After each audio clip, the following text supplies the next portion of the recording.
What's the real scoop with the third-party lenses? Any photographer worth his salt will tell you that the glass is more important than the camera you are using. This thing has been true since the era of film, and it's ever more important in the digital era. So no matter the system you are using, which lens are you going to choose? The original one or the third-party one? Just as a side note, I started photography a long time ago with a rangefinder film camera. Then I stepped up to a very interesting SLR Olympus camera, and then I went through a chain of Canon, Pentax, and now Panasonic camera. So obviously the camera manufacturer would rather you buy the lenses from them, and there are good reasons for that. First of all, the tolerances are much more precise. The quality assurance is much stricter, but the price is higher. The third-party producers would also like to sell you lenses. The advantage is a lower price, mostly because they get to recycle the same optical formula for several camera systems. You can basically buy the same formula for Canon, Nikon, Panasonic, Sony cameras. Of course, the mount is different, but optically they are the same. So what really matters for a camera lens? First and foremost, the optical precision. That defines how sharp your images are and how sharp the image is across the entire frame. Second of all, the calibration. No two camera lenses are exactly identical.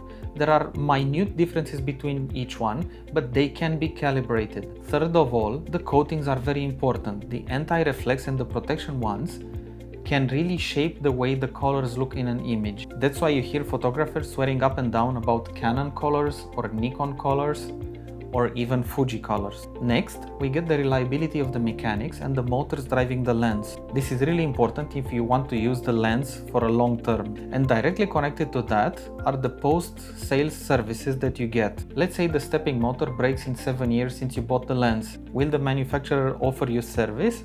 Or you simply have to toss the lens and buy a new one. So like it or not, the camera manufacturers are trying to limit access to their system. And the only way to actually do that is to argue over the electronics for controlling focusing. Most third-party lens manufacturers do not license this focusing technology. Instead, they reverse engineer it and use it. That's why they get to sell cheaper lenses. If they were to license the technology, the lenses would be considerably more expensive. On the other hand, the manufacturers cannot be forced to license their technology, they can simply deny access. That's why you see a lot of lenses on the market which are strictly manual focus. Because while you can limit the access to the electronic part, you cannot limit access to strictly mechanical specifications. And then there are platforms that are sadly uninteresting for third-party lens producers. Looking at Pentax here, unfortunately, while they were once a great camera manufacturer, now their market share is so low that it's simply not worth investing in producing third-party lenses for it. So what are the benefits of original lenses? Well, for one, the optical quality is excellent. The compatibility is all but guaranteed. You get firmware updates for the cameras or for the lenses when they need it. And the coatings are usually excellent quality, but they are more expensive. The third-party lenses, on the other hand, are much more affordable. The optical quality is decent to good, and it's improving all the time. You might find calibration problems which require micro adjustments, and the coating is not that good, and sometimes it can be missing altogether. So let's look at the case study. I was looking the other day to buy a 35mm lens, and I had to choose between the Panasonic one and a 7 Artisans one. Both 35mm, both f1.8 aperture. So on paper, these two lenses should look exactly the same, but optically they are different. For one, the Panasonic can focus at 24 centimeters and the 7 Artisans can focus at 40 centimeters. The Panasonic lens is sharper, but you can mostly see that if you're pixel peeping. Panasonic has a better coating and flare resistance, but the benefit is marginal and you only get to see it in very specific circumstances. The 7 Artisans has a top aperture of f16, while the Panasonic has a top one of f22. But the 7 Artisans has an option to manually control the aperture, which the Panasonic does not. But to top it all, for me the 7 Artisans was 2.5 times cheaper than the Panasonic lens. For the average user, the image quality is minimal, while not insignificant. But the price difference is huge. I chose to spend my own money on the 7 Artisans lens, and I will use it thoroughly. So what's the real issue with third-party lenses?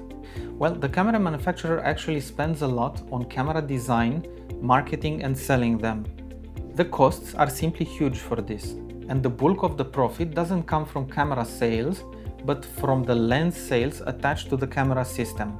Third-party lenses don't have these huge costs for research attached, so they are cheaper to produce and sell. So the third-party lenses are actually hurting the profitability of the camera system.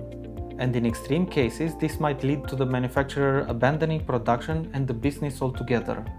So that could actually lead to decreasing the number of players on the market. So is this your problem? No. Your first duty is to spend well your own money. You should buy the best lens you can afford and make the most of it.